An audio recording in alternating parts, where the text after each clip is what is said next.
أعوذ بالله من الشيطان الرجيم. بسم الله الرحمن الرحيم. لا يستوي القاعدون من المؤمنين غير أولي الضرر والمجاهدون في سبيل الله بأموالهم وأنفسهم. فضل الله المجاهدين بأموالهم وأنفسهم على القاعدين درجة، وكلا وعد الله الحسنى. وفضل الله المجاهدين على القاعدين أجرا عظيما، درجات منه ومغفرة ورحمة، وكان الله غفورا رحيما. إن الذين توفاهم الملائكة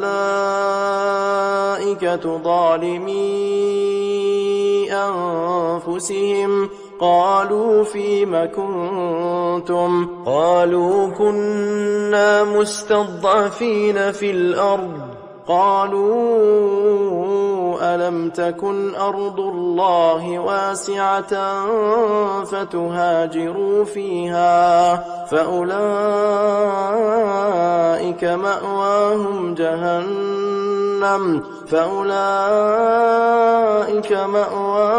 جهنم وساءت مصيرا.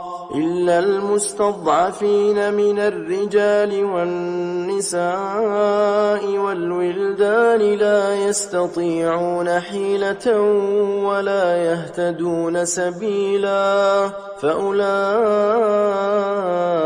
عسى الله أن يعفو عنهم، وكان الله عفوا غفورا. ومن يهاجر في سبيل الله يجد في الأرض مراغما كثيرا وسعة، ومن يخرج من بيته مهاجرا إلى الله ورسوله ثم يدركه الموت فقد وقع أجره على الله، وكان الله غفورا رحيما. وإذا ضربتم في الأرض فليس عليكم جناح أن تقصروا من الصلاة إن خفتم أن يفتنكم الذين كفروا، إن الكافرين كانوا لكم عدوا مبينا. وإذا كنت فيهم فأقمت لهم الصلاة فلتقم طائفة منهم معك وليأخذوا أسلحتهم، فإذا سجدوا فليكونوا من ورائكم ولتأت طائفة أخرى لم يصلوا فليصلوا معك وليأخذوا حذرهم وأسلحتهم. ود الذين كفروا لو تغفلون عن أسلحتكم وأمتعتكم فيميلون عليكم ميلة واحدة، ولا جناح عليكم إن كان بكم أذى من مطر أو كنتم مرضى أن تضعوا أسلحتكم وخذوا حذركم، إن الله أعد للكافرين عذابا مهينا. فإذا قضيتم الصلاة فاذكروا الله قياما وقعودا وعلى جنوبكم، فإذا اطمأننتم فأقيموا الصلاة، إن الصلاة كانت على المؤمنين كتابا موقوتا. ولا تهنوا في ابتغاء القوم إن تكونوا تألمون فإنهم يألمون كما تألمون وترجون من الله ما لا يرجون وكان الله عليما حكيما. إنا أنزلنا إليك الكتاب بالحق لتحكم بين الناس بما أراك الله ولا تكن للخائنين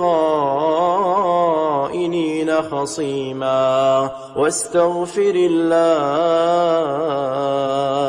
إن الله كان غفورا رحيما. ولا تجادل عن الذين يختانون أنفسهم إن الله لا يحب من كان خوانا أثيما يستخفون من الناس ولا يستخفون من الله وهو معهم إذ يبيتون ما لا يرضى من القول وكان الله بما يعملون محيطا. ها أنتم هؤلاء جادلتم عنهم في الحياة الدنيا فمن يجادل الله عنهم يوم القيامة أم من يكون عليهم وكيلا. ومن يعمل سوءا أو يظلم نفسه ثم يستغفر الله يجد الله غفورا رحيما. ومن يكسب إثما فإنما يكسبه على نفسه وكان الله عليما حكيما. ومن يكسب خطيئة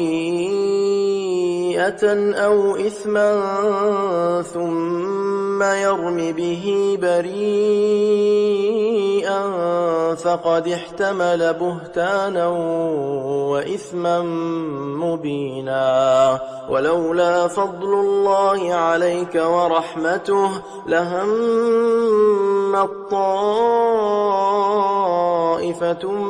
منهم أن يضلوك وما يضلون إلا أنفسهم وما يضرونك من شيء وأنزل الله عليك الكتاب والحكمة وعلمك ما لم تكن تعلم وكان فضل الله عليك عظيما.